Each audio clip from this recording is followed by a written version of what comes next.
Max Manus. The small nation of Norway has no shortage of World War II heroes, particularly saboteurs and resistance fighters. If you can say there is one that stands out above the rest, you'd probably be safe to say it's Max Manus. Max Manus, Man of War from 2008, is the perfect movie to understand Norway's experience during the war.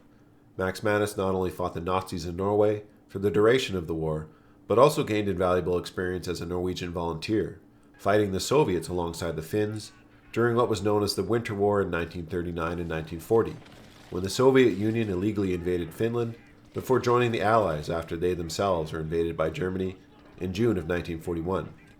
These Norwegian volunteers are often overlooked by history, but as this experience was critical for Manus, the script frequently highlights the Winter War by using flashbacks from the Finnish-Soviet front throughout the movie. After the invasion of Norway on April 9, 1940, Max Manus quickly returned to fight in the Norwegian campaign, until eventual capitulation, June 10, 1940. This date would mark Max Manus' conversion from regular soldier to propaganda writer, despite having a limited education. He also became a resistance fighter, saboteur, and eventually a British-trained commando. At first, Manus' enthusiasm surpassed his training, and though he did distribute propaganda and organize a resistance movement, which included the manufacturing of weapons, it wasn't long before he was arrested by the Gestapo, with the intention to interrogate and execute Manus.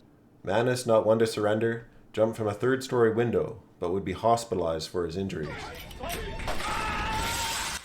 While in the hospital under guard, he managed to escape with the help of an Oslo doctor and a nurse who lied about the severity of his injuries.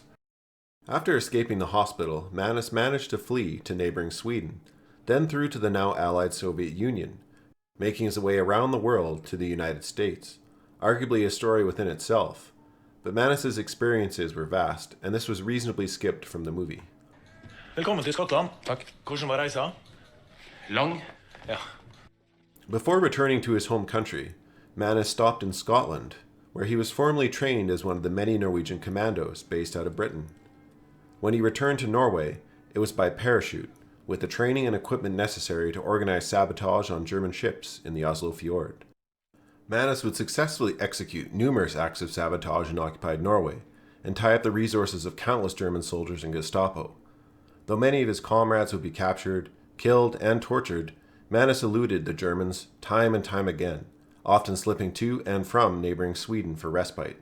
Norway decorated Max Manus with the highest award possible, which he received twice, the War Cross with Sword. Additionally, he was awarded the British Distinguished Service Order and the American Medal of Freedom with Silver Palm. Armed with the knowledge of how truly amazing Max Manus' military career was, this movie is a must-see, with great action scenes and realistic sets and equipment. Even the Nazi flag was briefly flown from the real Parliament buildings in Oslo during the filming. The movie does justice to one of Norway's greatest real-life heroes. Max Manus died in 1996, at the old age of 81. I'm Johnny, thanks for watching this movie recommendation. If you want to support the channel, please like and subscribe. Also feel free to add anything regarding Max Manus or any World War II content or movie suggestions in the comment section below.